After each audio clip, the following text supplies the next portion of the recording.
Good afternoon, everybody. My name is Ohen. I am William Linus. And Demudia in Abulede. And I am Nasuri Sarah. Okay, thank you, everybody. The first question goes like this. Mr. Imaswen, there is something that happened about 3 or 4 years ago concerning Ohen Neyedo. The man was brought to Benin. After he was arrested and brought to Benin, there was a heavy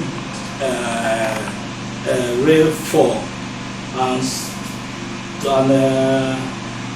the court got to the Oba of Benin, and it was said that it's not supposed to be brought to Benin.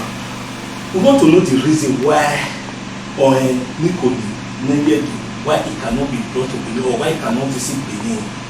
Can you just give us a brief history of Ohen Neyedo? Okay, all right. Thank you, First Block, and Uru Zen News. Okay, and Uru Zen News. Thank you all for coming. My name is Omo N'Oba N'Edo. First, I remember when that event took place a couple of years back, and a lot of questions started to ask why Ohen which is also nicknamed N'Oba N'Edo, why he can't cross the Buba River to this part, to the central Benin of the present-day Benin city. I tried to look at almost all the texts, all the books, all the ancient collections of Benin history. Unfortunately, I was not able to get any information as regards what has transpired hundreds and hundreds of years ago. However, like a child who always runs to his father, I remember I called my mentor, who is now, unfortunately, who is now late Dr. Aisine Hagosa, that whether he had any information as regards N'Oba N'Edo. He said he had no information, that he cannot recollect, but I should find the time to come to see him. Probably he might look through some of his recordings, and then he will be able to see whether there was anything he ever recorded as regards that particular history. So on one particular day, I went to his house. He went in search of the recordings that he had. Luckily, he brought countless of tapes that he had recorded between 80s and the early 90s. We were able to scout through, and we saw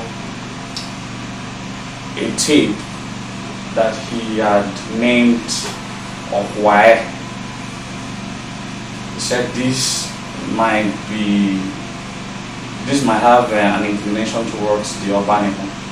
So he was a bit old. At that time, he was not a bit old, he was very old.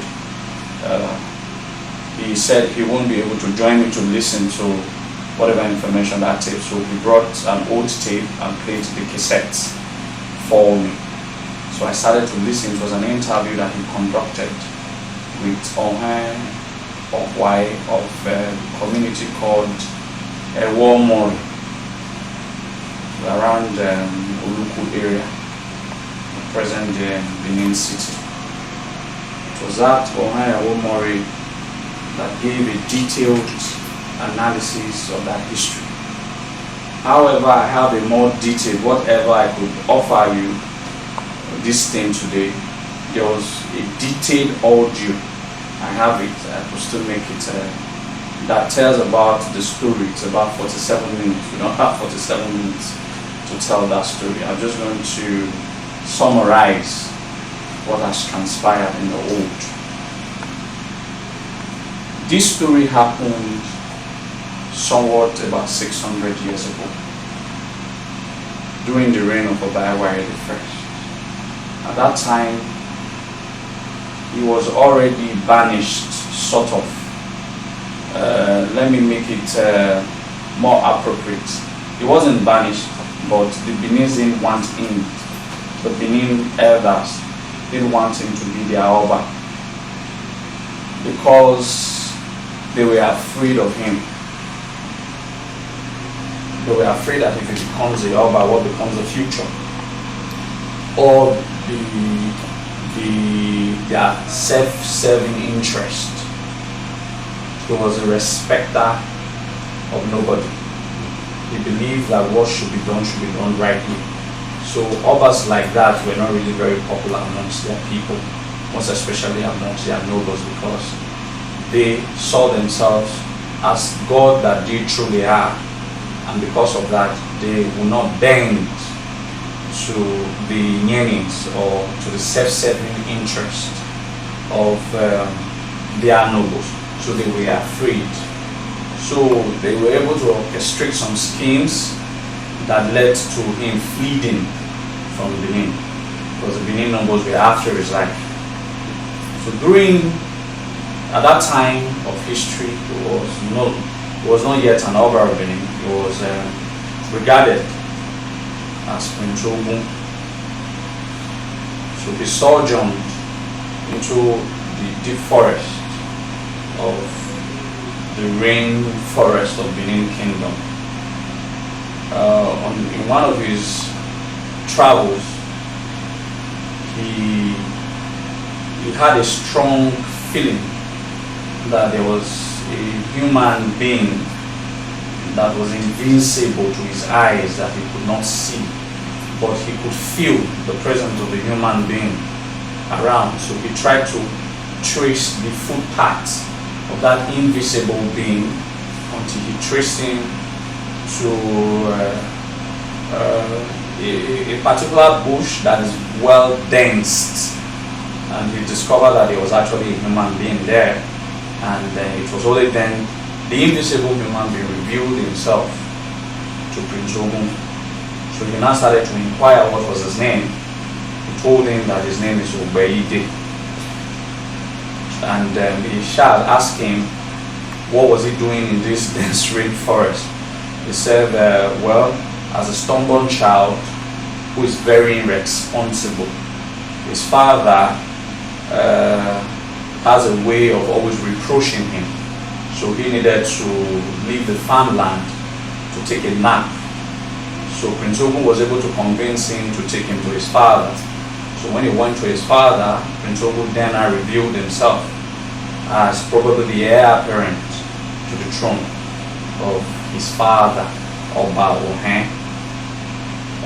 Where the man said, if that is the case, he will be very much happy to denounce him of being his son, that is the young Obeide, that he will be the happiest man to allow this young Obeide follow Prince Ogun to whatever place, because a child is like a burden to him.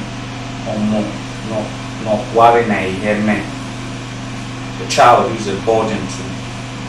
It is what the young Obeide came to be known in the later years history as Okwae. That was because of the nickname that the father gave, that he was a burden as a child to him. So this young Obeide was a young man who sojourned with Prince Ogun throughout all his travails. History has not befell to him until probably I started to shine a lot of limelight to the heroism and the greatness of Okwai as a person. History only remembers of all the beautiful things that Prince Ogun did, the mystical leper that he fought, the boa or the python snake that he defeated, That is what a lot of Benin historians wrote. But none of them was able to write that throughout all the victories of Prince Ogun in all of these thick bushes, Okwai was always with him. In short, most of this glory should ordinarily have gone to Okwai, because Prince Ogun surviving the evilness or the strangeness of the thick forest was solely rest on the shoulders of this young Obedi, who was now later nicknamed Okwai. Throughout all of these, Prince Ogun had made a vow to him, because when you see someone who has supported you in several ways, you are internally indebted to them. So Prince Ogun was internally indebted to him, and he promised him that when he becomes the Oba, he will cut a big section of the kingdom and give him a part of it, so that he can also be an Oba in his own right. That was the promise that he made at a place now, later history now revealed to be at Udo, and history that favored, that remembers Oba Esege. Oba Esege became Ozolo child. Esege became the grandchild of Oba Ewai in later history, where he hid his mother, Idia, at Udo in present-day 5 Junction. But that was also around the same area that Obede has bade farewell to his master, Prince Ogun, when it came to his notice that the Benins were willing to accept him once again as their overlord. Before the story of Imotana happened, Imotana now tried to skim into the history and make the Benin city life more comfortable for Prince Ogun. So eventually Prince Ogun became the Oba. Quite interesting, in all of these travels, at the later part of his travels, Prince Ogun was with Okwai, but Okwai recruited other generals along the line, the likes of Inekridi Mubelaka, the likes of Okwaoto, Neyedo, the likes of Elas Salomi, the likes of Ezuku Logan, the likes of Akenisi. These were about 6-7 generals that Okwai recruited to join the party of Prince Ogun. They eventually were the warriors, the generals that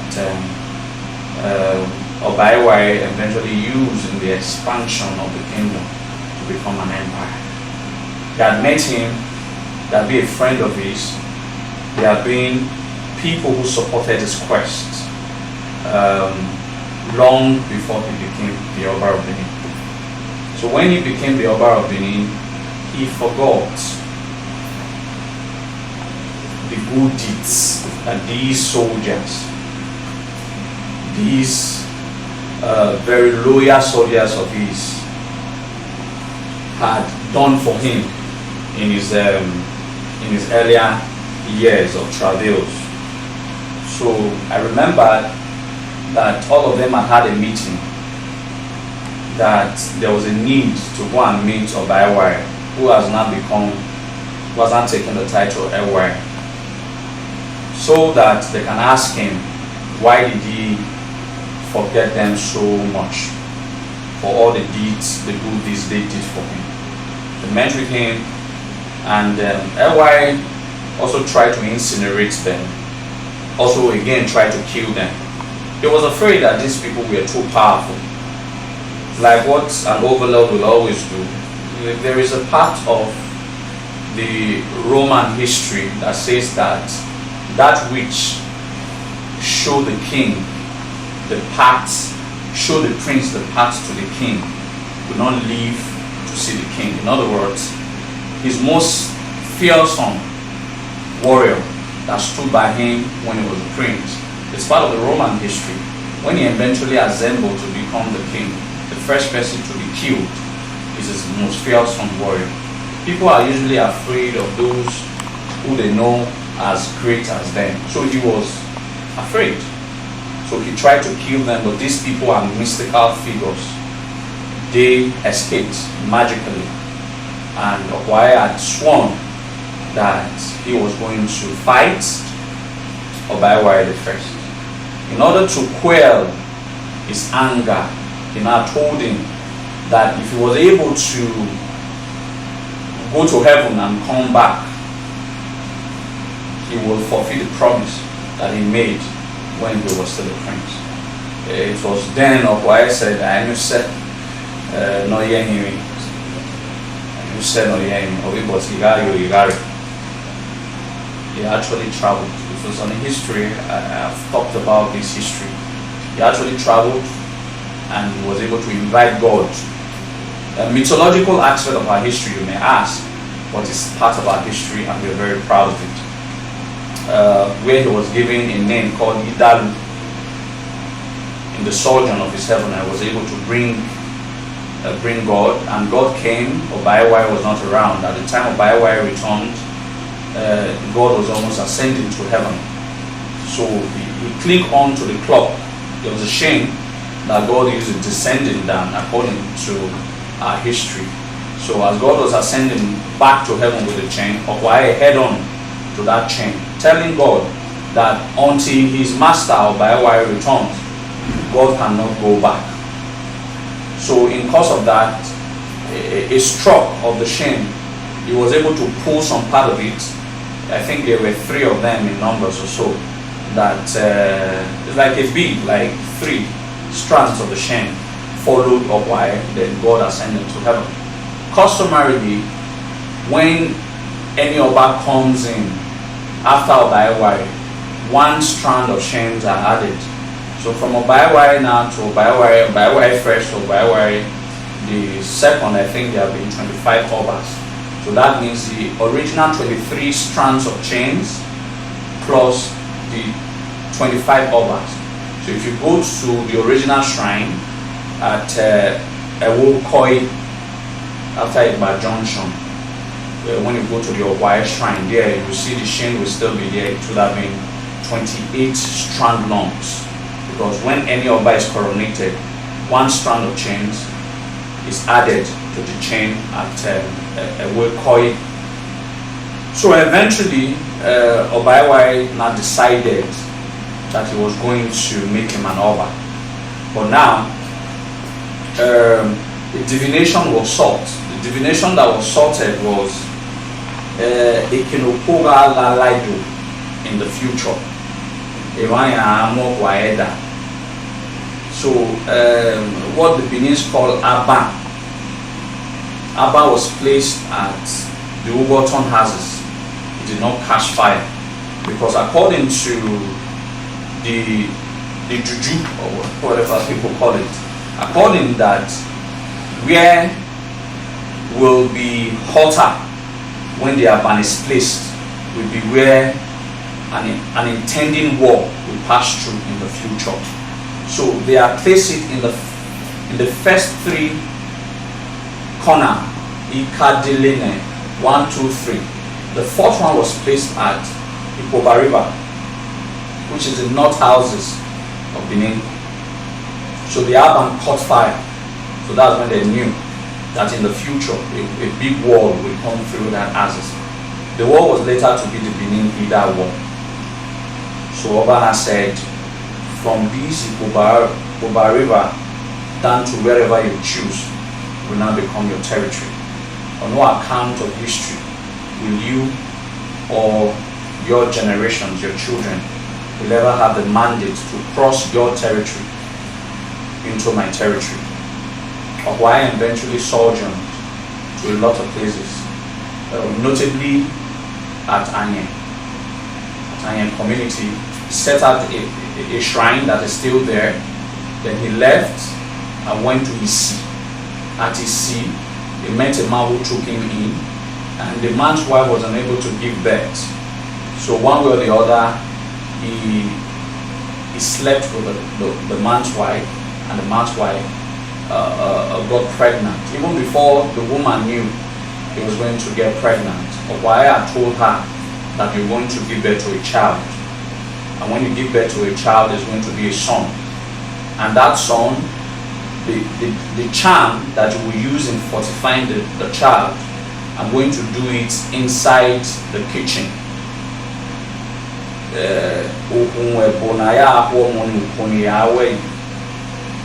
So that child eventually became the first, eventually went to a well koi and turned to a river.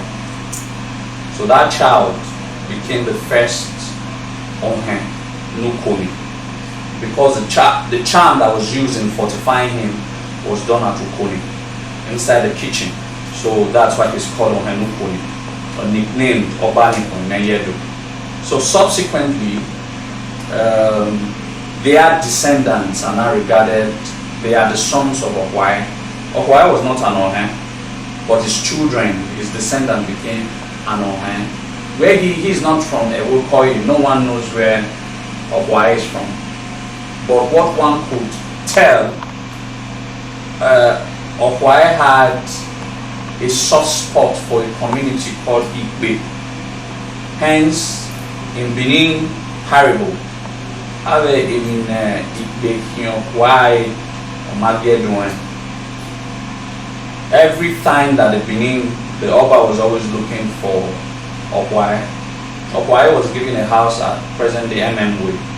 But whenever the Oba of Benin was looking for him, I was Igbe. So Itana had the way in Igbe Okwaya Omagedoen. Coincidentally, the Okwaya River also eventually, when it turned to a river at Ewokoi, at Umunde, the river transversed and passed through Igbe, the community at Ikobaoha. And funny enough, there's a festival that must be conducted for Okwaya every year. The Benin Kingdom cannot miss that festival because there's a grave consequences attached. And that festival is called Ipoleki. It's the festival of the Okwaya deity. That festival starts at Ewokoi and ends at Igbe. So one cannot tell why Okwaya loved Igbe so much, but he loved Igbe community so much. And well, I think I will just end it here. Ever since that time, since that history took place about 600 years ago, it has never been recorded that any of Ohen N'Oba N'Edo has ever tried to break that sacred law that was enacted until Ewari himself reincarnated as Ewari II.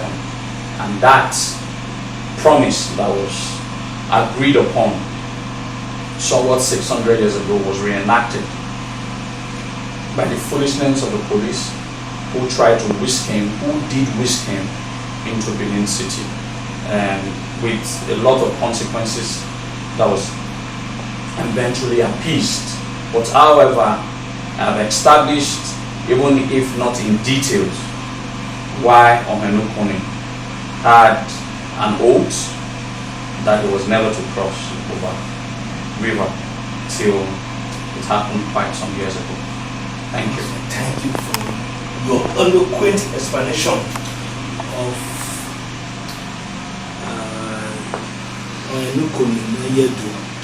The next question will come from Manus. Thank you, sir. A deep research or a research I made on Benin history shows the divinity and so much power the Benin Obas had over the people in the early times. But later on, researchers began to show that with the emergence of such religions as Christianity, Islam, and other religions, the power of the decisions, authority of the Oba was no longer binding on every citizen of Benin, because people had chosen their paths when it comes to religion. Do you really think it should be so, sir?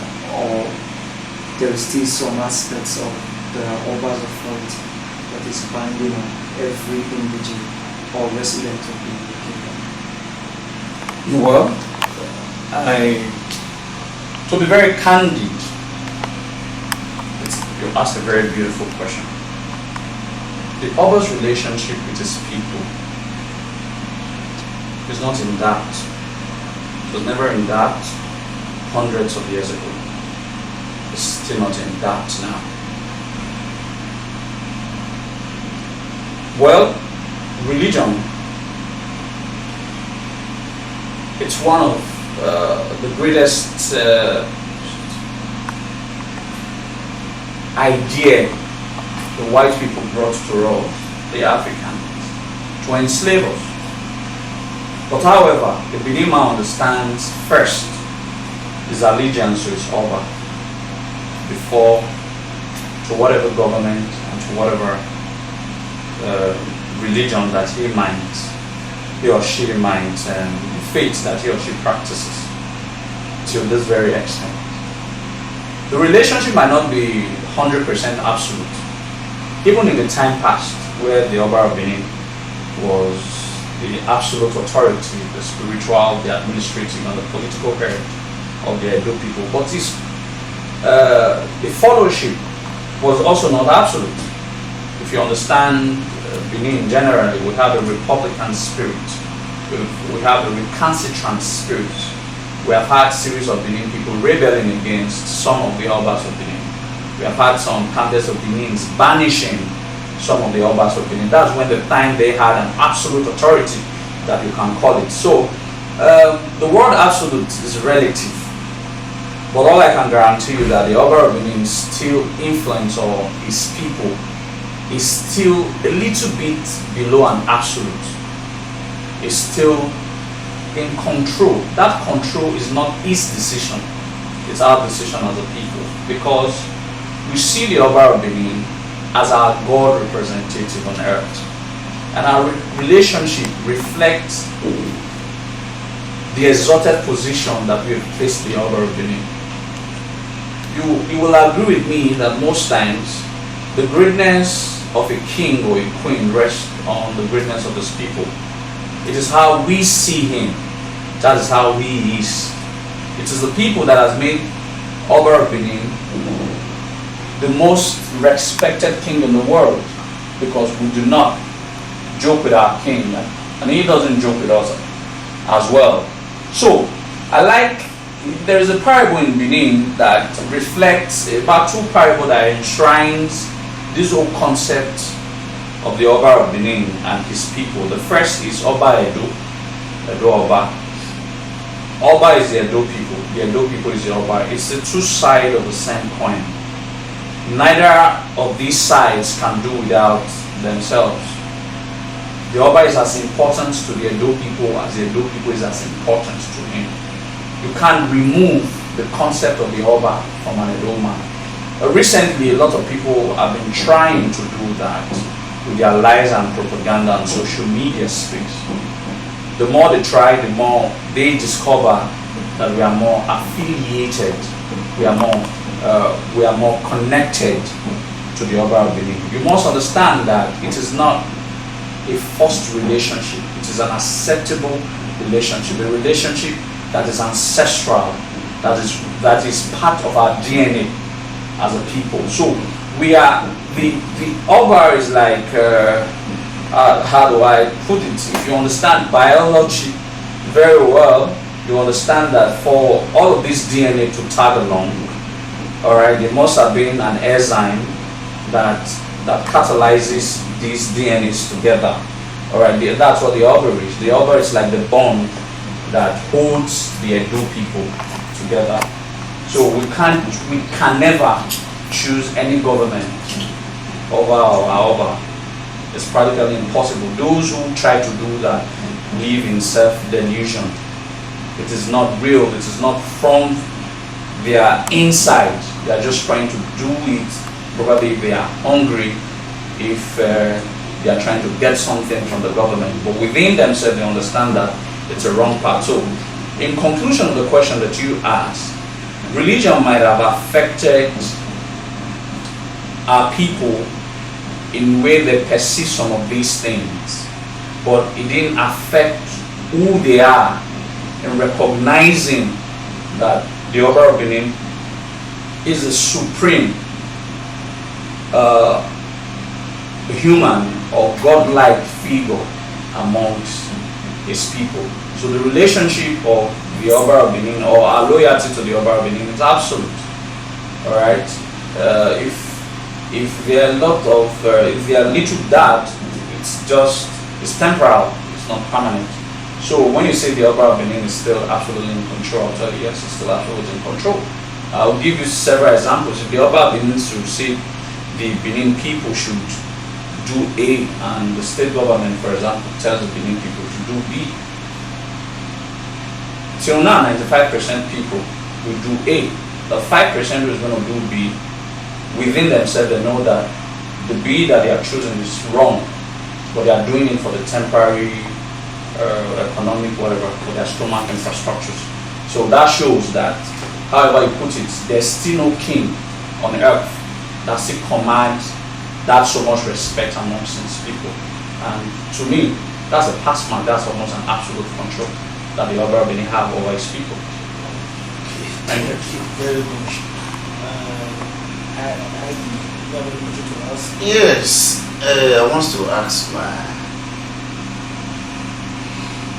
my question like this. In our day society today, we found out that the usage of cola nuts is now becoming so prohibited that it's like a sacrilege before the eyes of the people. Maybe because of their religion. Someone will come out and say, myself as a Christian, it's not supposed that I should touch the cola nut. Those things, they are for idols. I want you to help us throw more light on this. How do we see these cola nuts? What help has it been for the Ibinos and our ancestors? Alright, I'm trying to get the statement you use, Ibinos. Well, Tina. First, it's denigrating to use the word Ibinu for our race or our people. It was a negative word that Oromian used for us. That is not us. That was his feeling about us, having not lived amongst us for a better part of his life. He left a society that was quite different from his ancestral society. It's just like if I'm in Germany with my brother and I wrong him, I did something bad to him. He's also a Benin man though, but he has spent quite a lot of his life in Germany. And I've always been a Benin man, probably I just went for visitation. So now see, if you're the white man, it doesn't mean that if you're the man. He was pained of what I did to him. So it's not binding on the Edo people. It would bind on me because of his reaction. So Oromia exclamation about Ile Ibino was about what some of those few chiefs around him has shown to him. So he said these people are vexatious. They're always angry. Well, I'm a jolly good fellow. I don't easily get angry. So it doesn't bind on me.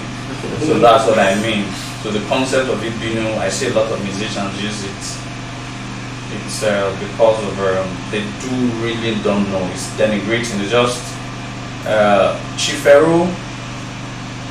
I learned the present Chiferu does not allow anybody to refer to him as Uzama.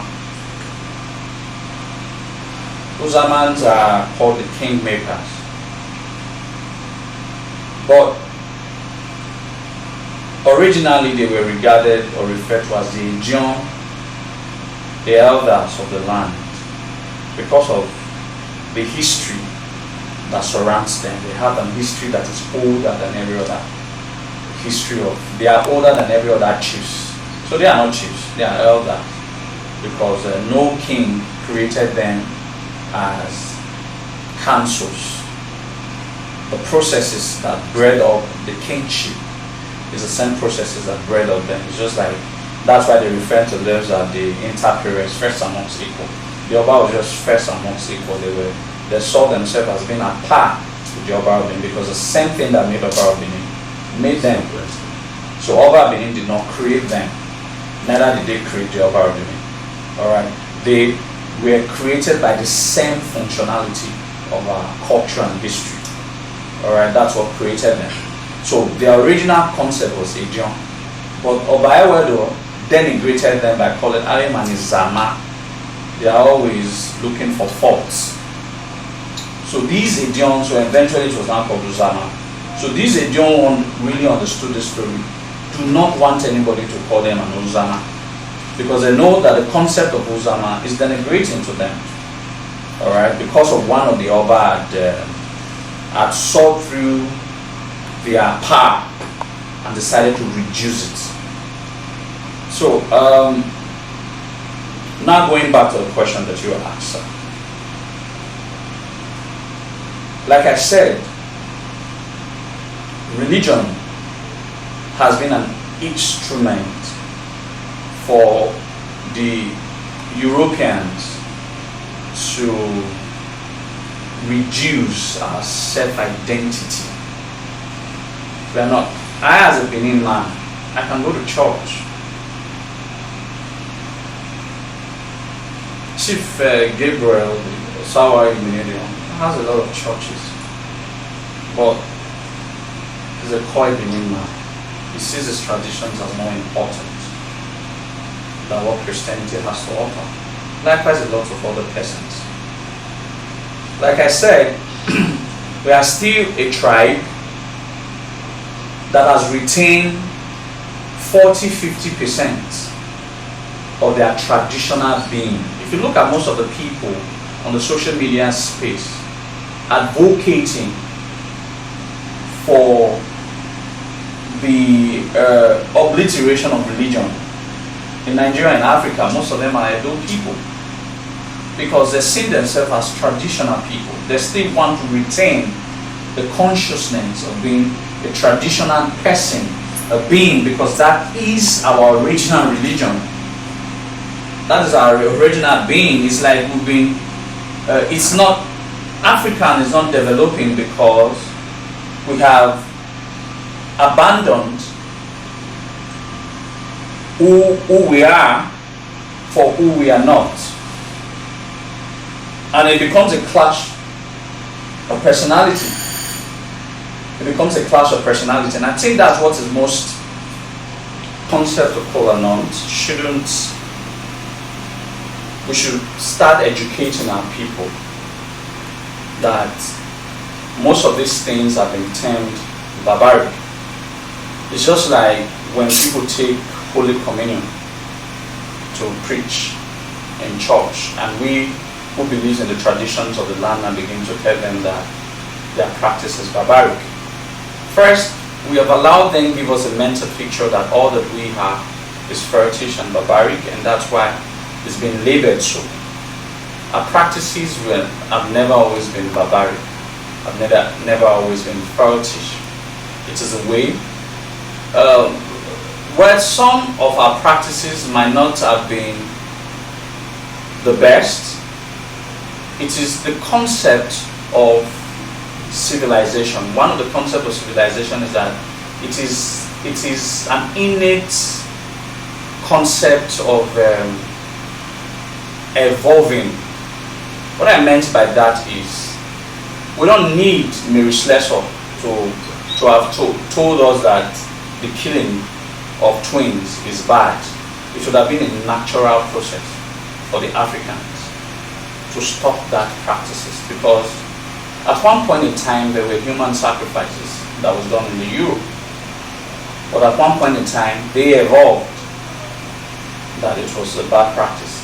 But some parts of Nigeria were practicing cannibalism. It didn't require the Europeans to stop. The Osu caste system was very rampant in the Igbo country. They now decided to say that it's a practice that is wrong, although it's sparingly being practiced till date. So it is the natural concept of humans' evolution. Humans will always at one point about history criticize the aspect of history and make amends. I'll give you an example using Benin as a case study. Before, it dawned on the Benin people that before an Oba before a prince, a crown prince becomes an Oba, the mother must be killed. What people did not understand, it was not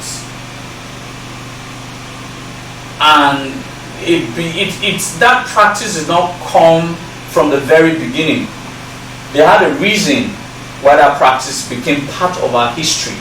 The reason was because they now discovered that the Queen Mother is as equally powerful as the Oba himself. So they couldn't accept serving two Obas. So one has to pave way for the other. Along the line, it became a practice for some time. It is the same Benin people that also came through the wisdom of Oba Esegi, and also said, no, I cannot be killing my mother. I can't kill my mother because I was chosen by God. They also stopped that practice. So we didn't need Christianity to tell us that. We didn't need Islam to teach us that. It is a self-finding evolution that it's sort of an idea, a sort of a packed idea that God gave to all of His children. So you have a practice, over some time people question it. Your people question that practice and you do away with them. So some of our practices have been tagged barbaric. In the right sense, it could have been right that it's barbaric. We're the only people who have barbaric practices. The white people have barbaric practices. Some were evolved. For example, other ethnic groups practice human slavery, but the Benin's never practiced human slavery.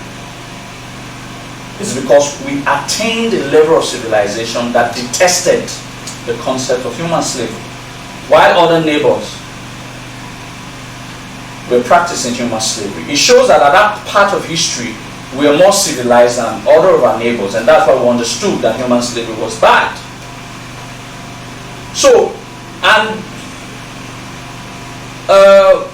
50 years or 100 years later, some of these neighbors also started to realize that human slavery was bad. So, at that time, it means that this same consciousness of civilization has got into them. So, in other words, we didn't need the Europeans to tell us what is good or what is bad. We would have self-evolved to be able to find that, be able to establish that these practices was bad, these practices was good. And one thing that is unique about the Benin that other neighbors could not fathom until recently was that we were not discriminate about ideas. Benin was a society that was built firmly by ideas. So in other words, if you are an American who come into the Benin society, you were able to come up with beautiful ideas to grow the Benin society, they will accept you. So Benin was not a tribal society, it was an ideological society. It was a society that was built on ideas, and that's why we attained civilization, we attained the greatness our neighbors never attained. Other societies were built on tribes, on ethnic identification.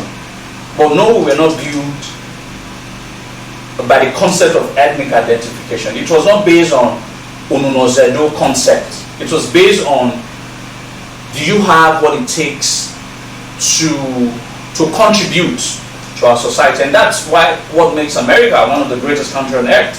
It's a country built on ideas. It's not built on creed. It's built on ideas. It's not built on where you're from, whether you're black, you're white, you're Asian, you're this, you're that. It's built on what you can offer to the American society. And before the Americans started to have all of those concepts, the Benins have already knew that you build a nation based on ideas and not based on ethnic groups. It's now that we are not trying to self-identify ourselves as an ethnic group. And that's why we are like this as a people. It didn't matter whether you are a Yoruba man or an Igbo man. If you can be able to come up with ideas to glorify, to solve problems, you're part and parcel. So most of let me not say, there are quite a lot of families that are not naturally Benin people if you trace their genealogy 500 years ago, but they are Benin's now. But we had problems. We needed to solve them. Can you solve the problem? And they came. And that's the principle of the ideas that built the empire. And that's why the empire was so strong, because it was not built by tribe or tribal ideology. It was built on ideology of growth. So the whole concept, the kola nut, it's our way of propitiating God and our ancestors. It has nothing. It's just like the Christians also use crucifix, olive oil, and all of that as instrument to also purify or sanctify the altar of God. That's also what kola nut is for us. So it identifies the concept of our spiritualism, and it shouldn't be tagged barbaric except for those who are very ignorant. The most tolerant people on earth are those who believe in the traditions. The Christians have been insulting our traditions for God knows when. The Muslims have been insulting our tradition for God knows when. But we've not been looking for any Christian to kill or any pagan to kill. Very, very tolerant set of people. That's who we are, because it's a natural concept that God directly gave to us. It wasn't man-made. The other day, a few days ago, one Deborah insulted, I don't know, the Islam, whatever faith. And they had to kill her. That's the same insult that they've been insulting our traditions, our ways of life, and we don't get to kill any people. So we are the most tolerant people on earth because our idea is directly from God. It wasn't man-made. It wasn't written by one person who probably God never spoke to. So we should always understand the reality and the truism of our beliefs, and kola nut enshrines all of these things. Thank you. Kasobia, do you have any question? Yes. Mr. Izoduwa, I want to thank you again for putting more light on Benin history. My name is Kasobia from the Yoruba kindred. There are a series of questions that are bothering my mind and some other of my like mind. I want to throw more light on the do's and the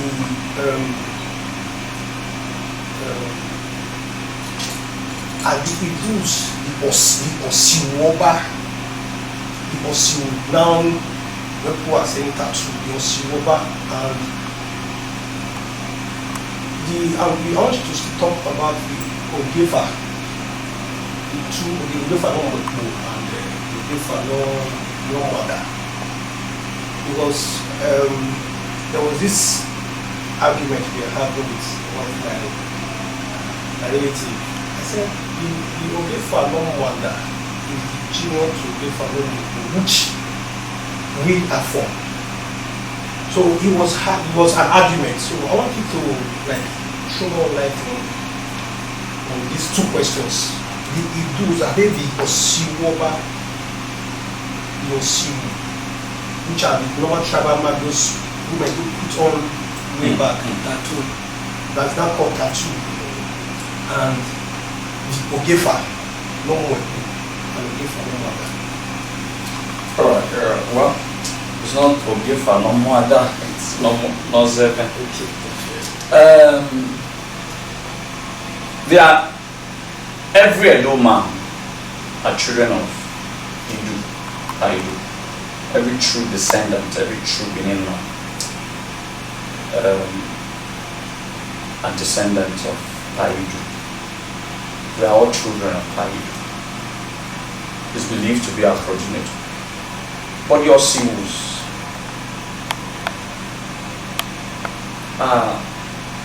were medical surgeons who mastered the practice of incision on body parts of an Edo man and Edo woman. They also just like it's just like a society where you have a medical doctor. Just like an Edo man, you said, what is the relationship between a Benin medical doctor and a Benin man? A Benin medical doctor is a medical doctor who is a Benin man. Your civils where people, it's just like the boom, became like a guild where they were first class, they were surgeons, they were traditional surgeons. How they were, you go to the school, you learn the trade of your civil, because it was one of the most noble job in the Benin Kingdom at that time. It requires a lot of wealth before you can have it. It shows of your proximity to the palace. It shows that you have what it takes to be a man. That's when Okesiwu. But it was not every Benin man that had that evil. It was not. The farther you're from the Yoruba environment, the higher tendency that you won't have the evil mark. Right? It became a taboo if you don't have the evil mark as an Edo man to approach the Yoruba of Benin. It's a taboo. So it was those who had constant dealings with the palace that had that had a compulsory mandate of having that evil body mark. So it was more of like a royal body mark that now began to become an Edo body mark. But those who were doing it were regarded as Osiru. And they were Benin people who mastered the trade of traditional incisions on our body. So Osiru sons, the trade was not done by a woman, it was exclusively for men. So I think that's all I have to say on that. But for the Ogefa, no mwekbo, that is how you say it, not no mwekbo, no mwekbo, and Ogefa, no zeben. I might not have the first class information on that history. However, that's first. Secondly, there is a bit controversy surrounding the seniority right of these two people, because I've been caught up in that argument before with some family members of the Ogefa.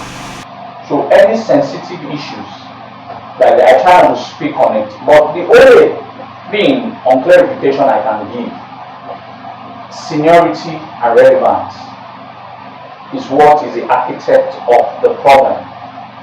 Nozebe is the senior line of the Ogefas.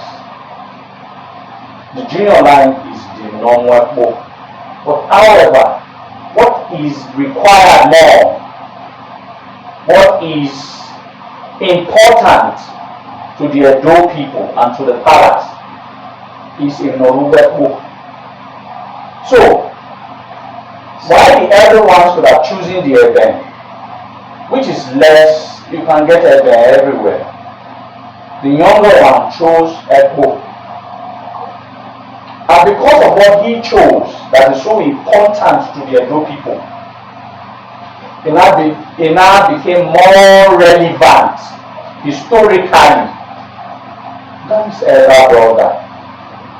So some of the northern lines are not aggrieved that historically, remember the story of Edo, the boy that was killed by the history referred to it as it was in the house. Edo was a servant of Ogefa Nomwekbo. So ordinarily, the history now begins to favor the Nomwekbo. It could have been, there's a possibility it could have been Nomwekbo. There's a possibility it could have been Nozeben. But the most popular is what is usually remembered in history. So history now begins to favor Nwakpo. And because of favoritism, sometimes favoritism could enter your head, and you now begin to see yourself as the head of the family, while you are not. But you are most important. I'm not saying both of them are not important, but what the Nwakpo has is more important than what Nozeben has. Alright? So history favors Nwakpo over Nozeben, but Nozeben in the family structure is older, is the head of the Ogefa family. So that is where family rancor begins to come. Within the family cycle, Nozebe should take precedence over Nwakpo. But within Benin Kingdom, Nwakpo is more recognized. Alright? And that's because I don't even know Repo or Neyedo. We don't know what is in there. Whether we know, we can't even tell. But I understand that what is in the bag is a secret at which Paidu had. It is the secret that Paidu gave to his children at Ohen. Alright?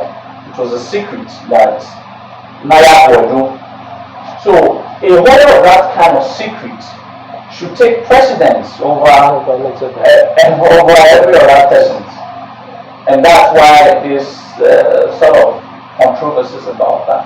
But we should learn to put our history right so that we don't, and learn to not give too much relevance to one so as not to deflate the ego of the other.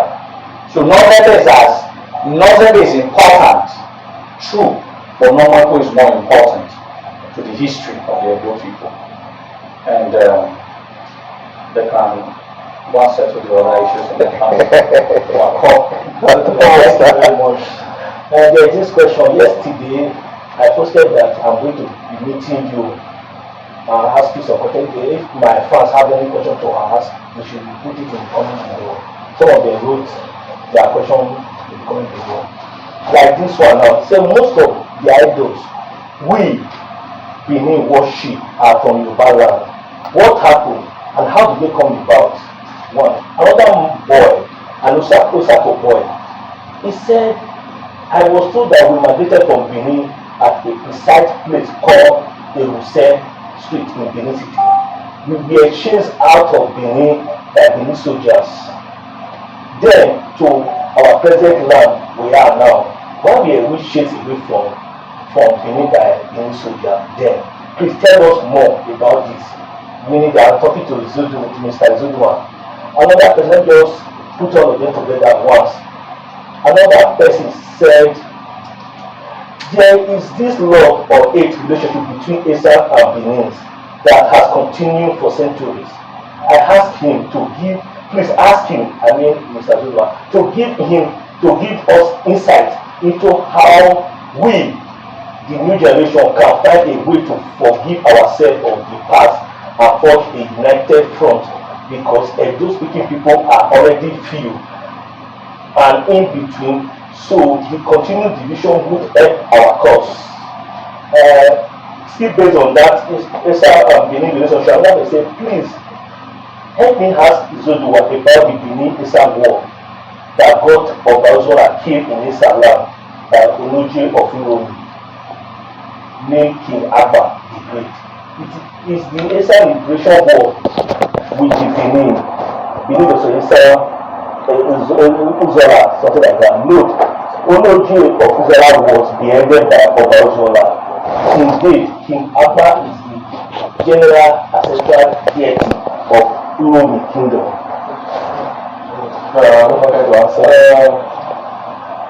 The first question again was about the deities from Yoruba land.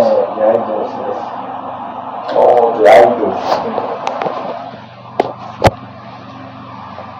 Why do you think the Benin artifacts and the British Museum? The answer is very simple. We were defeated by the British in 1897. So our prized artifacts, our ivory tops, our bronzes and our brows, our ironworks, all that was very dear to us was carted away. because we were defeated by the British. And that's why you find all of our properties in the British Museum. The Benin took wars to all of these places, and they were defeated. But before these people were defeated, they had strong idols that protected them from the imperial might. It was just that the Benins were too imperial, just like our idols couldn't also save us from the British. So these people were defeated. And they don't have anything to offer other than furbish us with some of their servants, some of their male sons to come work in our farms as our servants or as our slaves, or however you want to put it. Let me not use the word slaves, as our servants. But their idols were also moved that it's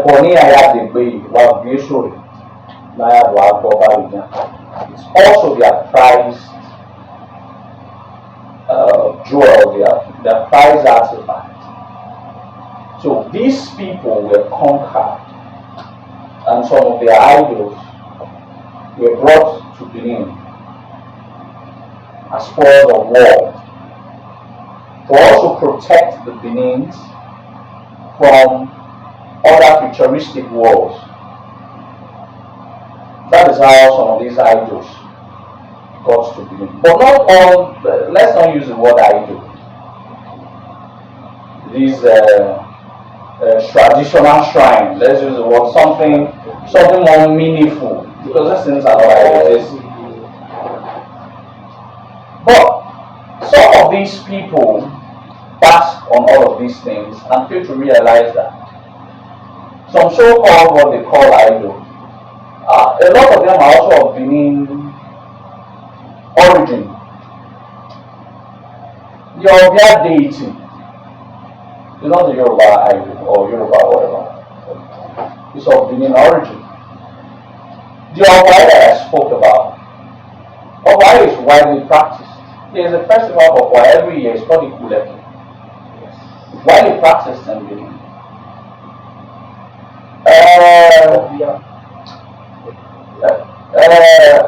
Obia deity, we have that. We have a deity called Akinisi. My village has Ake as a deity as well, that has been propitiated in some of the villages. We have the Ezuku deity at Oga. I was at Ogan the other time last week. The deity is still there. So we have countless of our deity that are of our origin. Only that what killed them, that the Benins no longer practice those deities. They sort of,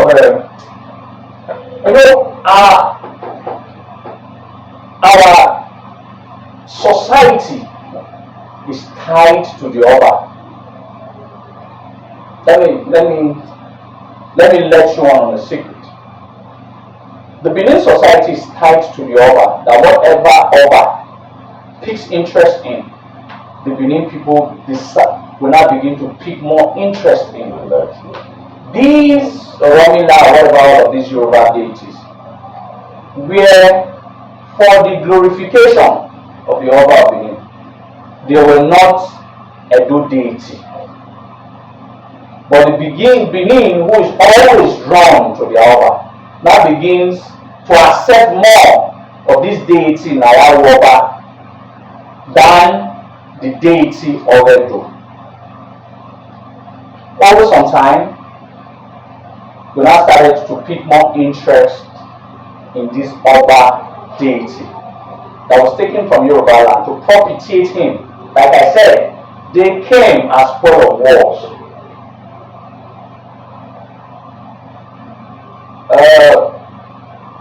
It's just like some of the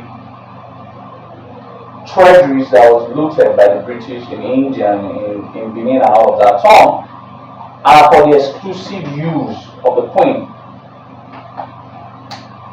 the English people begins to see those exclusive prized jewels as a more honorable jewel than every other jewel in the British Museum because it is being directly used by the Queen. It's the same thing. None of these were the only people in this part of the world that are so civilized that we had scientific inventions. The Yoruba country had none of those such scientific inventions. What they had was they had juju, what they call juju. So it was what was carted away as spoil of war and given to the Oba of Benin for more edification and fortification. Along the line, because the Benins are so drawn to their Oba, they now begin to see some of these Yoruba juju that was supposed to be only for the Oba of Benin as their juju, and they are neglecting some of their home-based deity, like the ones that we've listed. Not in any way in correlation that the lies are the lie that the Oba of Benin is a Yoruba man. I don't think a Yoruba man will be so defeating a lot of Yoruba country, like the way the Obas of Benin defeated a lot of the present-day Yoruba lands. Is it the Jebu, is it the Akure, is it the Ondo, is it the Owo, is it Lagos, Well, Ife was left untouched. The reason was just simple. First, they can't even fight the Egun street. They were not warriors in Ife. Secondly, it was established by one of our sons. So you don't fight where you have a stake in. So that's why otherwise the Benin would have run over Ife if we wanted to run over Ife. You understand? I think maybe we should have run over Ife, maybe we definitely get one. Yes, it's painful. But basically, this is how some of these deities crept into. Not that because they say that the Oba of Benin is a Yoruba man and these deities follow them. No. These deities were spoils of war that was brought to Benin. And the Benin society is built around the Oba of Benin. Do you know why Benin people don't build? It's a mistake that we are trying to correct. We don't go to the periphery. Do you know why Benin people leave their villages and come to town? Now, the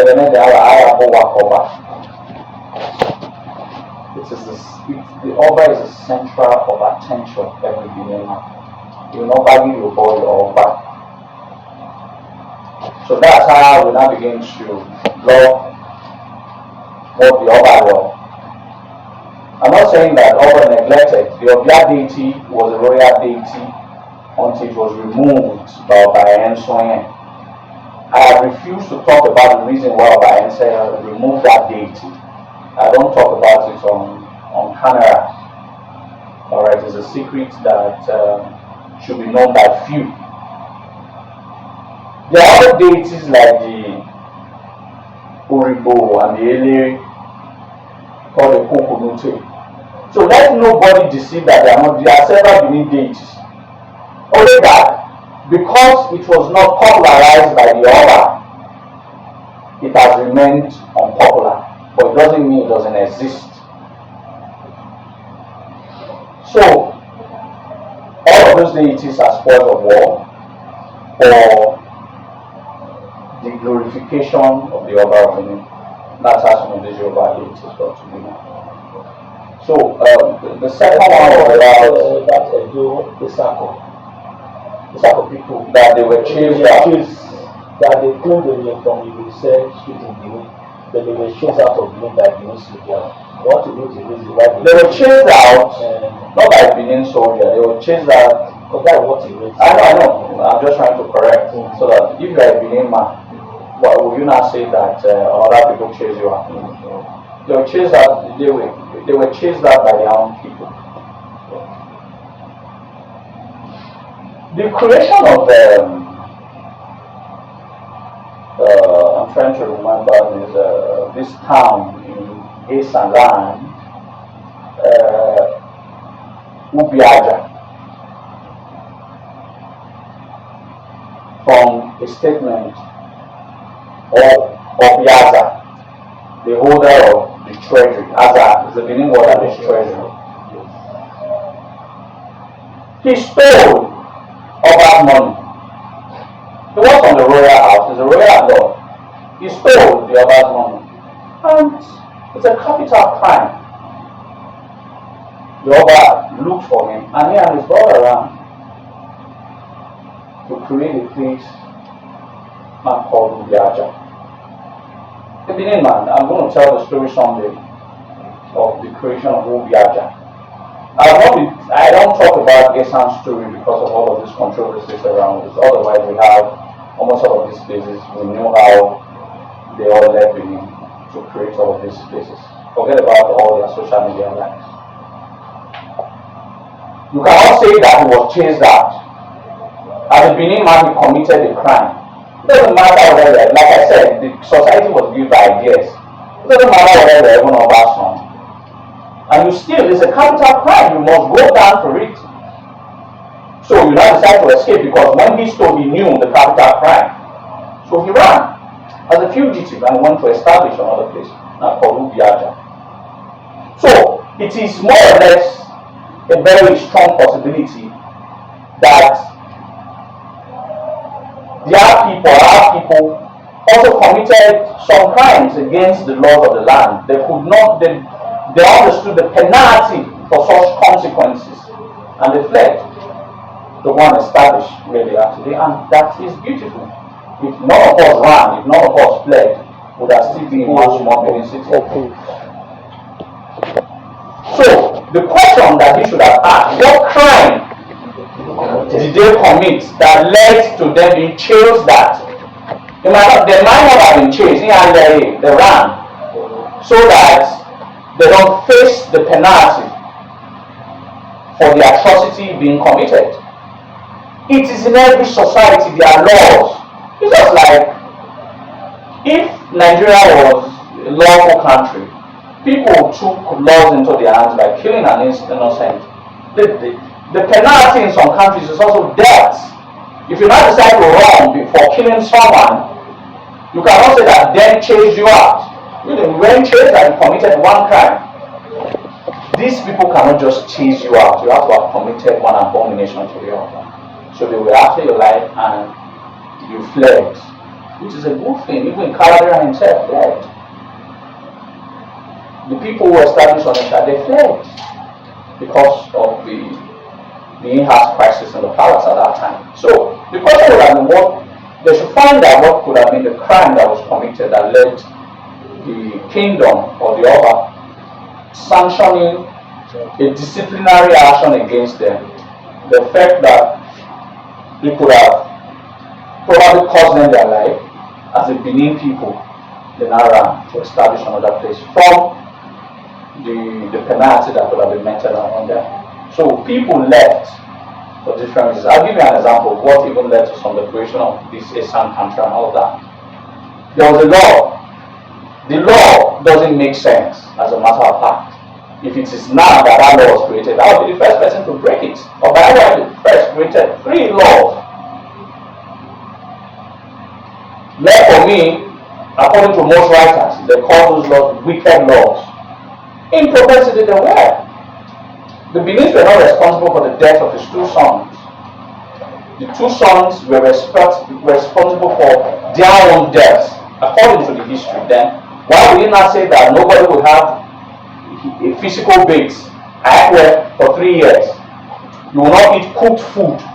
What would you feed on? Ripe pawpaw, ripe plantains and all. They are not snacks, they are not coke. No biscuits. So that means everything is going to be ripe pawpaw, ripe plantain and all that because you are not allowed to cook them. And the worst among the 3 was that there will not be any sexual intercourse.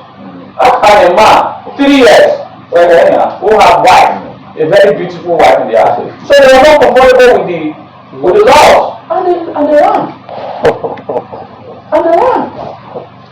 But one man did not run, but he impregnated his wife and his wife gave birth. But by the way, I invited him to be given a death penalty. Then he said, you can't kill my son. Instead, you don't have any children. I can help you. Because he was very old at that time. So he wanted to estimate, like I said, why some of the chiefs never really liked him in the first place was because he's a man who doesn't seek people's opinion about things. The law, everything he created was just no second opinion about it. That sort of a thing. So a man actually broke that law. He invited the man, and people caught that this speaking never reached 1 year now, and it don't reach 1 year when we put this law. How come I wanted for that? We should broke the laws of the brought him. Your 2 sons are dead. You are supposed to be thinking of how to give birth to other sons. Yet you want to kill everybody. Because you no longer have son, you want everybody to die in the kingdom. I can help you. And I said, how do you help me? And I said, there is a man who gave him the medicine to give birth to that child, because the man who gave birth to that child at a very old age. He said the man is at Uzier. That leads to your third question. Yes. Say the man is at Uzier. You can invite that Uzier, powerful native doctor, to come and do the necessary sacrifice so that they can live. And the Uzier, native doctor, came and performed 3 charms for a while. The first charm, the day he was performing the first charm, the people who went to present gifts to Omo N'Oba brought the worst of their gifts, of their farm produce to the Oba of Benin. And the man told him that the charm, when you give birth with this charm, the son you were going to born with that charm will be so stingy. And that was exalted. It was the stinginess of exalted that killed him, and that's why he spent 7 days, and 14 days. 7 days on the throne. He was so stingy. The young servant that was stingy was the one who shot him with the deadly poisonous arrow. That guy now ended up with all the way over. Let me die, but he has to die. But he was so stingy.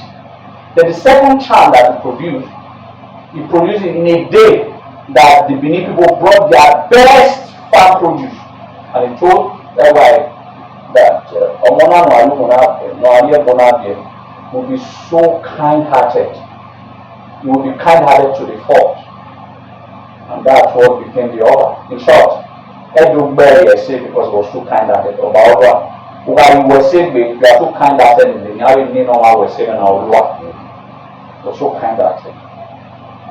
Then the third, the day he brought that sham and heavy rain fell with ice. So now Omo will fight more war than him and why.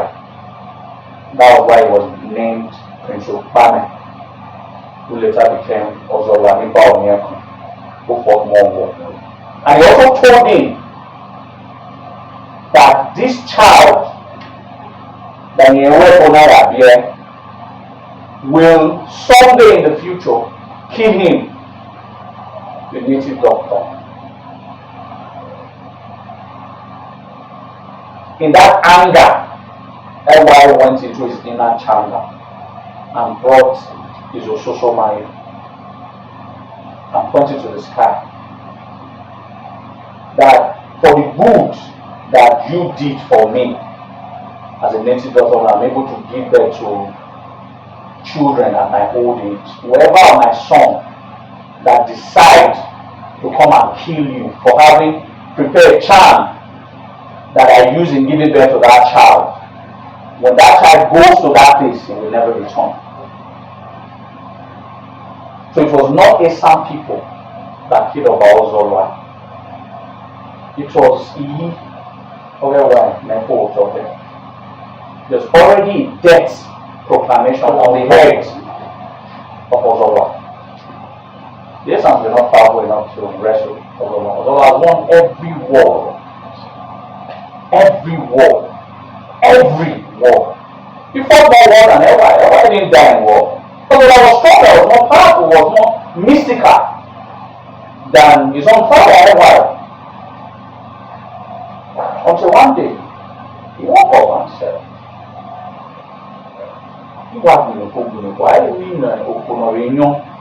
there's no one that is war. They are all easy wars. Is there no hard war?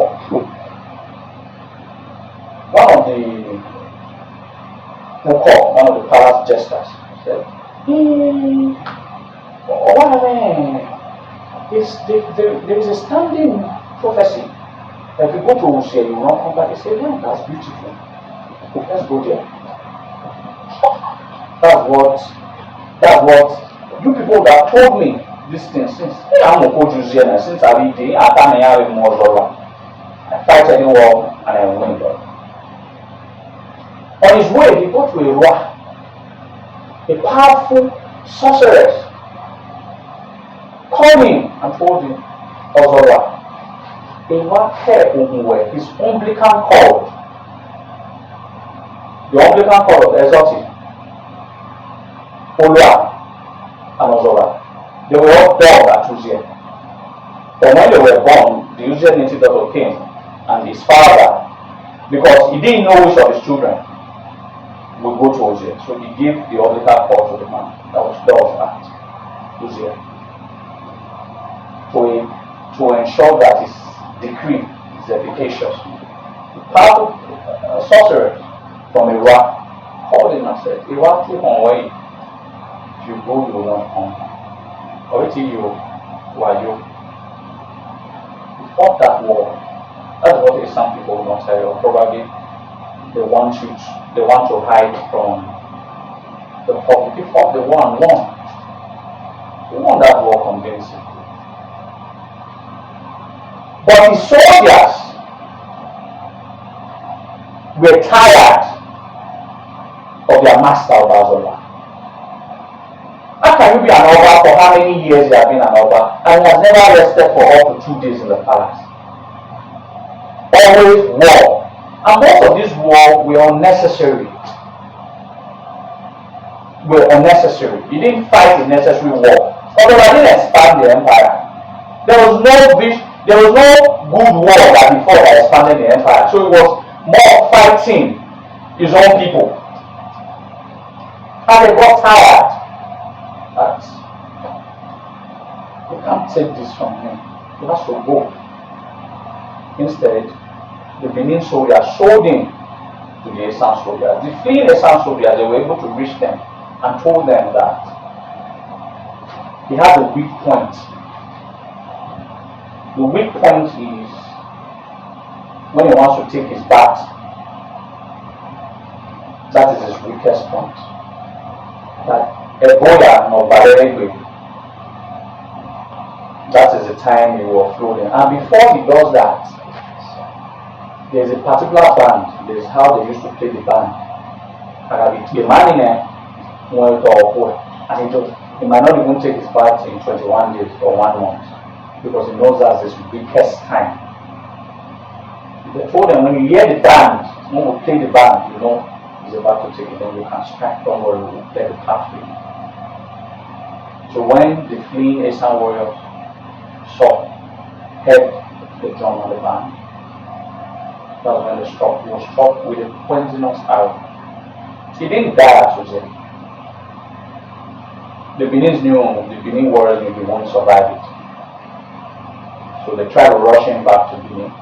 But before he got to Benin, precisely at Isi, that's where Otonari ruled. So he was now brought to Benin and buried. I go back real quick. Only 4 of us have not been buried at Obe. 4. LY first was not buried at Obe. He said, according to him, he likes to be buried in his maternal grandmother's village at Esi, at Upper Silico. Dr. Tyson told me that the day they went there, he and Chief Simon was saying that it's another country of its own, where the great LY is buried. I've gone to see the Awukbe and Arewa and still till date. I think we'll find time to visit Esi. The second Oba that wasn't buried there was Oba N'Edo. On his way to Lagos, he drowned. But some Benin historians said he ascended to heaven. However, the third one is Oba Ohen was so greedy that the Benin people deceived him out of Benin. So the place now called the Osha, immediately after my village, where he died and was buried. The fourth one, Sobaboran. However, his remains were eventually brought to him and buried at Obe. These were the four of us. Ozoba was very realist at Obe, so don't listen to all of those people saying that he was buried in Uzia. So this is about it. And the last person talked about unity. And how we go to cement the relationship between Edo and Nisa. This new generation, they are here to cause confusion. They are people that are propagating the division between Isa and Benin. These guys are saying that what are we going to do to bring them to bring us together as one? Because we already feel as a tribe. Simple. It's a mental thing. When you feel inferior to someone, you remain inferior to that person. If you don't see yourself as a people, you can never be part of that people. It's only when the Asian people start to see the Benin people, and it's only when the Benin people start to see Esan as not their inferior, but as their brothers. Like I said, it's a matter, these are the two problems. The Esan people don't see the Benin people as their blood. However, the Benin people see the Esan people as their blood, but with a mindset of being superior. But we were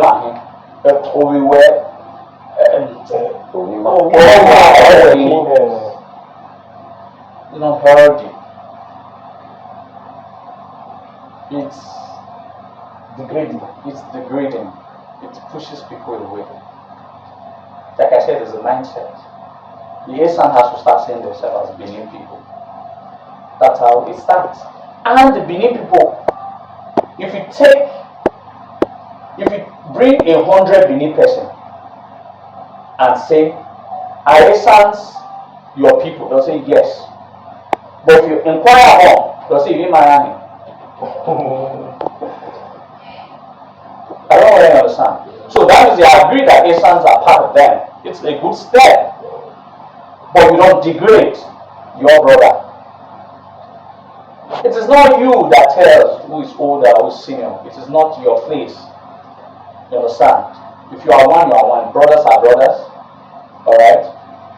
Then, some people don't longer see themselves as Benin people. And if you don't see yourself as a Benin people, you cannot be in good terms. You cannot be that one. So like I said, it's a oneness. Some people should start seeing themselves as a Benin people. There's no how they're going to bend all of those stories. Realistically, there's no how an Asian propagandist online are going to turn the story. There's no how you're going to turn it and turn it and turn it. You still end up here in Benin. There's no how you're going to turn it. All the stories that they're propagating right from Ohen and all of that, we know all of those stories. That story from Ohen, when they were coming and all of that, does not even favor them. Because the story clearly shows that Esan was a child of one of the daughters of Paidu. Esan was a grandchild of Paidu. Maternally, so that means Esan are related maternally to Idu. So who is their father? So they will have hundreds of years to answer that question. So the history that favors them is the one that tells them that they left Benin. The one that they're trying to connect themselves to beautiful. Jacob, Professor Koje?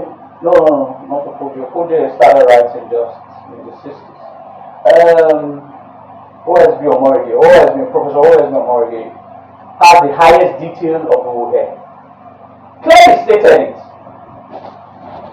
That Esan is a grandchild of Haidu, who was a child of one of the daughter of Haidu. So they are maternally related to Haidu, not paternally. How did they not get their father?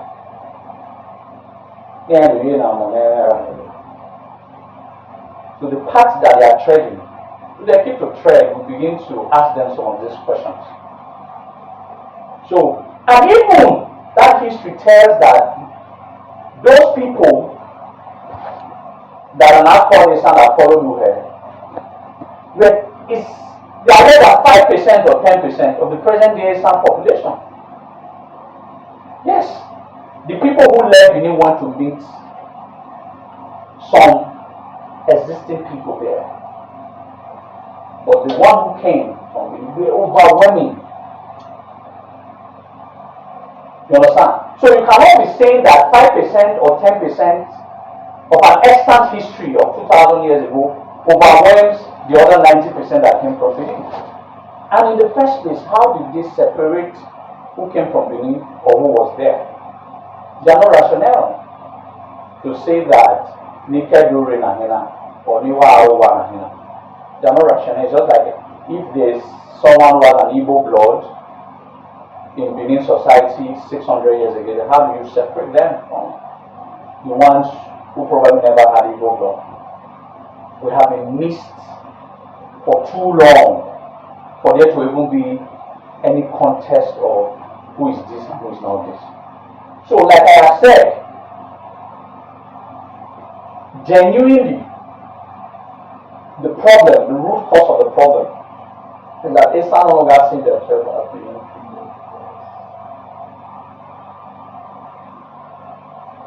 So they have, to be frank, I don't take side in this matter, but this is the truth. It is difficult for you to unite with someone who no longer see himself as you. But that would have been partly caused with the arrogancy of our people. When you begin to degrade people for too long, they now begins to be very scared of you. They now begins to want to affiliate with you. But we have been trying all that we can to tell them that no, do not judge a race by the stupidity of some few. Just like I can also judge some people because of one idiot or two idiots or three idiots are preaching nonsense on social media. So, the Benins must see the Isans as their blood and not as their inferior. And the Isans must see Benin as their blood. And that's also a very other matter. He said, does Yoruba of Benin communicate among other members of the Yoruba family using a modified version of the Benin language? Or does he communicate with the standard Benin language that the common Benin man generally uses? There is two concepts here now, modify and the common Benin language. That is standard one. No, I know what he's saying. There's a friend of mine who speaks almost every day. In terms of language of communication between the Oba and Joya family, it is a general language that the Oba use in communication. The language of the palace, Neyedo Italian, is the original language of the Odu people. In short, there are about 3 languages, 3 dialects of the Edo language.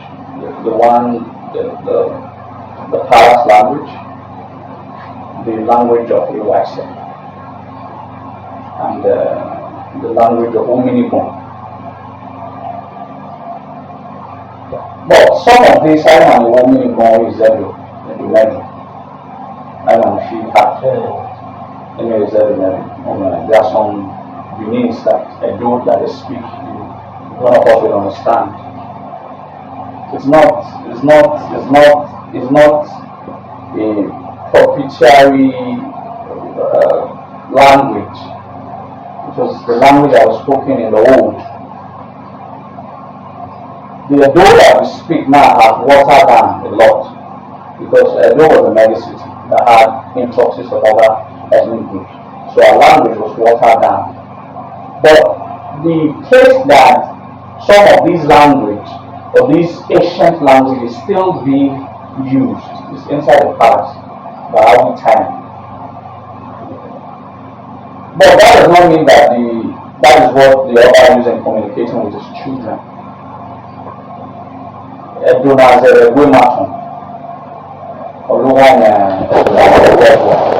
mean. It's when the Oba is having the councils of his elders, they speak the real Edo.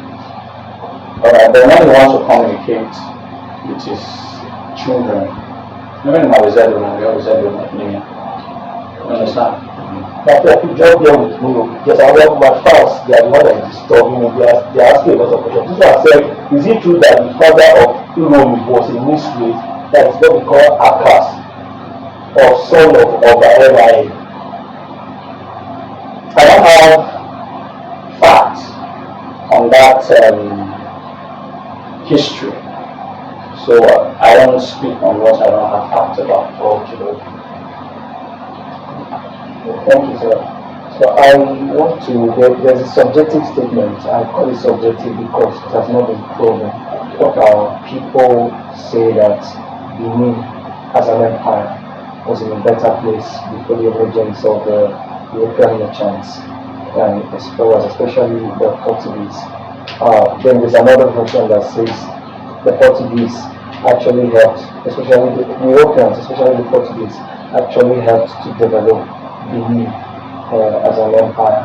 But then we look at the fact that most of the Benin artifacts were carted away to Europe, and then that's why I say it's a subjective statement on both sides.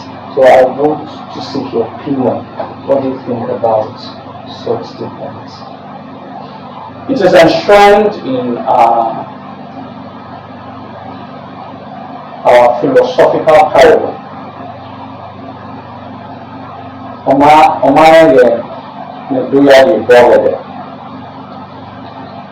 that means is that literally the Benin people have always been civilized all throughout their existence. It is not the Europeans that brought civilizations to the Benin people. In short, the Portuguese who were willing to learned a lot of things from Benin that they took to Lisbon. Some took to Sao Tome. Because there was accounts that were given by these Europeans. Now what they brought here, they saw a civilization that was better than most civilizations in Europe. Top civilizations in Europe. At the time, that was the time that the Portuguese were one of the powerhouse of the European nation. They saw a civilization that was better than theirs. So, it is now wrong to say that it is the Europeans that brought civilizations to the Benin people. However, there were some certain things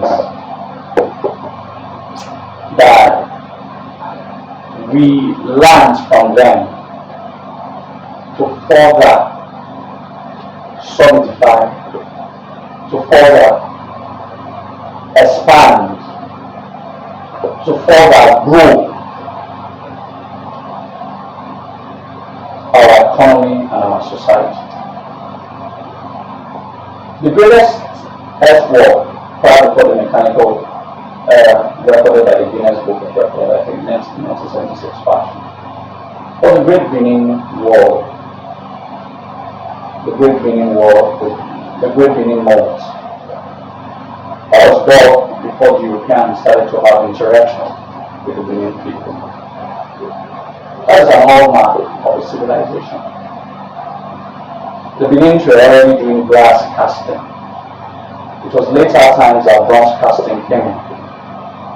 Even when you want to argue that some of the Portuguese brought some of those bronze, because you don't have bronzes in this part of Africa, it's from Europe. But the Benins were already doing iron works and wood carvings in Besama. The Gune iron is not as old as the Besamans and the Boha. So, before the Europeans came, we already had street lighting. They didn't teach us, we taught them. The street lights you see, it's first done by the Benin people. So these were some of the things that they stole. So if any of the European nations says that the Benins stole anything from them, well, that would have been wrong. But there were some certain things that we envied. We're creating guns. Yeah. I've forgotten the clan, I'll remember. There was one who was creating guns for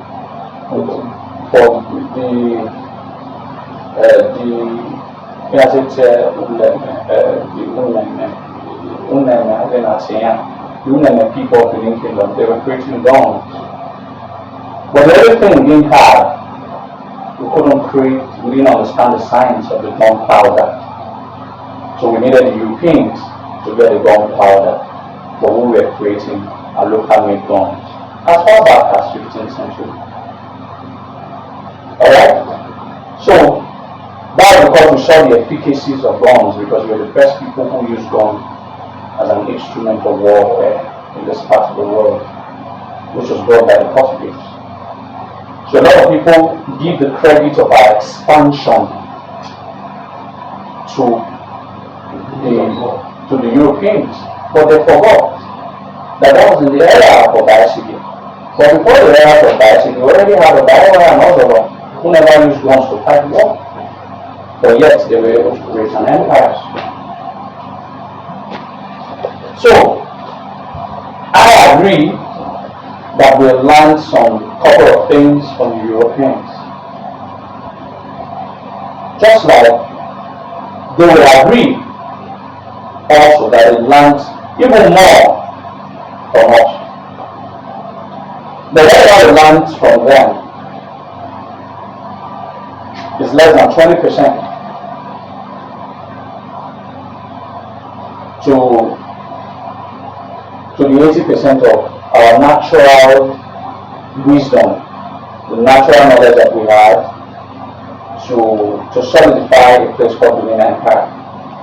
So, like I said, it's objective, but what is true is that the Benin didn't need the Europeans to attain the height of their civilizations.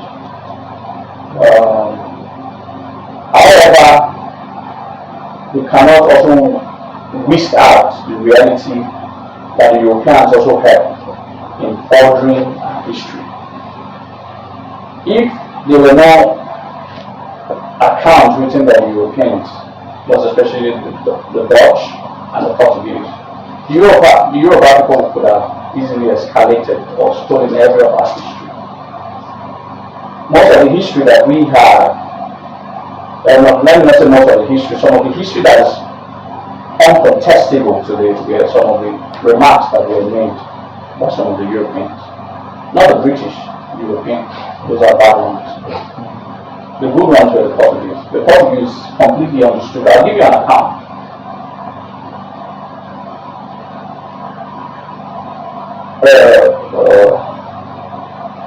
I'm trying to remember. I'm not going to be definitive about this account. It was to show the power of the order of Benin. There was a war.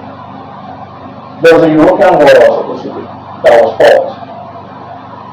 The Dutch country requested, it's just like when the World War I, World War II, where some countries requested the help from other countries, like when the current war between Ukraine and Russia, the Ukraine wants NATO to join them. There was a time in Europe, there's an account written where they requested for the Benin warfare to join, I can't remember, it's a Dutch account, to join one of the nations of the Europe. Okay, I remember there was a war between a country and the English country. That country had requested the Benin people to join them to fight the British. That was in the 17th century. The Oba at that time, I think was Ohen had said that the European affair doesn't concern the Benin people. It was a big mistake. If they had joined that country and British was defeated, the British would have come in 1897. So that means Benin was a super war country, continent, nation, but the Europeans would have requested for the help of the other Benin and his military force. So we'll leave it at there. There's some history that we don't want to propagate here, but with time we'll start to propagate that. Thank you. So we get to crown that section of these conflicts between the Yorubas and the Benin. And in most cases, it is always ascertained by them that they are more superior due to some relationship that has been on ground before while. I want to really ask, because if you sit down, except with the issue of breaking up Kola, the Yoruba will allow the Neyedo or Benima, so to speak, to handle the Kola and break the Kola. But outside that, every other thing they find themselves to be as much more superior than every other Edoma. So I don't want you to throw more light on who is and who is not the Benina and the Yoruba. Well, the Benin people are different from the Yoruba people. So there's no contest with superior among these two regions.